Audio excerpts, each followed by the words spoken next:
So I don't think AI replaces us. That's something we do need to state, because there's so many people scared of AI saying, thinking radical consequences, but they're just not true.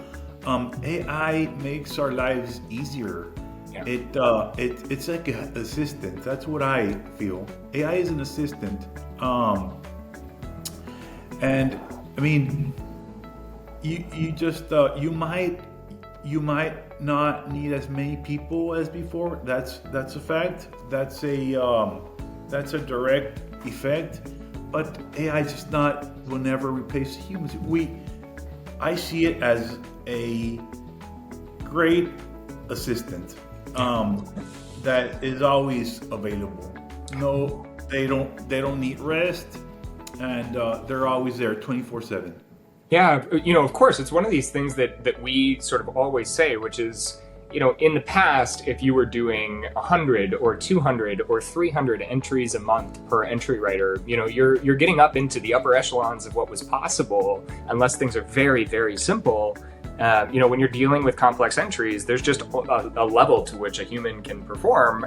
And of course, when you get a machine behind a person and give them that enablement of some of the manual process, you expand the way that they can do things. And we kind of think of it like, it's almost like oil. It's like the cheaper oil is, it's not like we want to drive our cars less, right? It's like, I'm going to go on that weekend trip now because it's not going to cost me $400 in gas to get there. I'm going to go take more trips. I'm going to use more equipment. I'm going to, manufacture more goods. And I think we're starting to see that analogy in the customs brokerage world, which is, it's on a unit by unit basis. It's getting easier, cheaper, more effective to process, the next customs entry.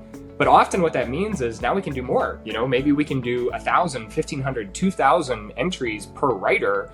But at the same time, they're actually able to spend more time with the client, and they can really, take that attention and focus it on customer service, on support,